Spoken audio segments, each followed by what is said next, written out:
बिस्मिल्लाहिर्रहमानिर्रहीम। किसी पुराने इस्लामिक शहर में एक नौजवान रहता था जिसका नाम हसनैन था। वह बहुत नेकदिल, परहेजगार और सच्चाई पर चलने वाला इंसान था। उसके वालिद एक मेहनती किसान थे जो हमेशा हलाल कमाई पर जोर देते और हसनैन को भी यही सिखाता था कि हर हाल में सच्चाई और ईमानदारी पर कायम रहना चाहिए। हसनैन की माँ रहीमा बीबी बहुत दुआओं औरत थी। उन्होंने हमेशा अपने बेटे को दीन की तालीम दी और सिखाया कि हर चीज़ अल्लाह की दी हुई नेमत है और किसी भी चीज़ पर घमंड नहीं करना चाहिए।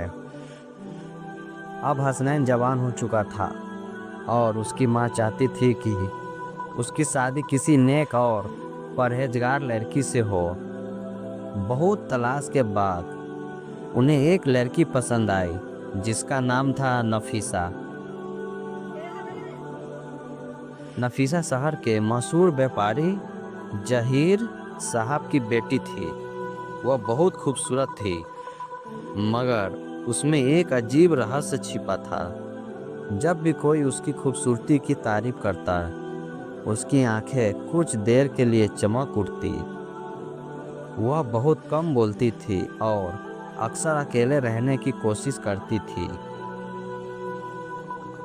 लोग कहते थे कि उसकी माँ फातिमा बीबी भी बहुत खामोश रहती थी और अपनी बेटी को लेकर हमेशा परेशान रहती थी, मगर किसी ने कभी इस बात पर ध्यान नहीं दिया। हसनैन और उसके परिवार ने सोचा कि नफीसा के हुस्न के साथ साथ उसकी हया और शर्म भी बहुत अच्छी है। उन्होंने रिश्ता तय कर दिया और शादी की तैयारियां शुरू हो गई।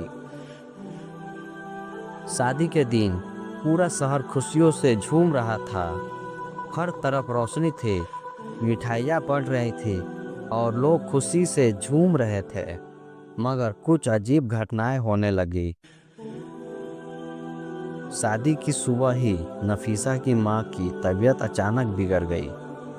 वह बेहोश हो गई और डॉक्टर ने कहा कि उन पर कोई बहुत बड़ा सदमा है। जब काजी साहब निकाह पढ़ने लगे तो अचानक उसकी आवाज़ लड़खड़ाने लगी और उन्हें हल्की हल्की घबराहट महसूस होने लगी, मगर उन्होंने निकाह मुकम्मल करवा दिया। जब विदाई का वक्त आया तो नफीसा ने अपने घर की दहलीज पर खड़े होकर अचानक रोना शुरू कर दिया। उसकी चीखें सुनकर सब सत्र रह गए, मगर किसी ने इसका मतलब नहीं समझा। निकाह के बाद जब हसनैन अपने कमरे में दाखिल हुआ तो नफीसा एक खूबसूरत लाल जोड़े में बैठी थी, मगर उसकी आंखों में अजीब सी बेचैनी थी। हसनैन उसके पास गया और मुस्कुराकर कहा, नफीसा, क्या तुम खुश हो? नफीसा ने कुछ नहीं कहा। उसकी सांसें तेज हो गई। फिर अचानक कमरे का दिया बुझ गया और जैसे ही हसनैन ने चिराग जलाया, उसके पैरों तले जमीन खिसक गई। नफीसा अब इंसान नहीं थी, बल्कि एक नागिन में बदल चुकी थी, जिसका जिस्म लंबा हो चुका था। उसकी चमड़ी सांप जैसी हो गई थी और उसकी आंखें जलते अंगारों की तरह लाल हो गई थी। हसनैन कांप उठा। उसकी आवाज़ तक नहीं निकल रही थी, मगर फिर भी उसने हिम्मत करके कहा, तुम कौन हो? नरगिस फुफकारती ही रही। फिर धीरे धीरे उसने इंसानों जैसी आवाज़ में कहा, मैं तुम्हारी बीवी हूँ, मगर मैं इंसान नहीं, एक नागिन हूँ। हसनैन ने घबरा कर कहा, यह सब कैसे हुआ? नागिन की आंखों में आंसू आ गए। उसने कहना शुरू किया, मैं पहले एक आम इंसान थी, मगर मैंने बहुत बड़े गुनाह किए। मैंने अपने हुस्न पर घमंड किया, लोगों को फुसलाया और कई लोगों को बर्बाद किया। मगर सबसे बड़ा गुनाह यह था कि मैंने अल्लाह की इबादत छोड़ दी। मैंने शैतान के रास्ते को अपनाया और गुनाह पर गुनाह किया। एक दिन जब मैंने अपने माँ बाप की बेइज्जती की और उन्हें घर से निकाल दिया, उसी रात अल्लाह का आगाज आया। मैं एक नागिन में बदल गई। मगर मुझे एक मौका दिया गया कि अगर कोई मुझसे निकाह करेगा और सच्चे दिल से मुझसे मोहब्बत करेगा तो मैं दोबारा इंसान बन सकती हूँ। हसनैन यह सुनकर कांप गया। उसने कहा, अल्लाह बहुत रहम वाला है।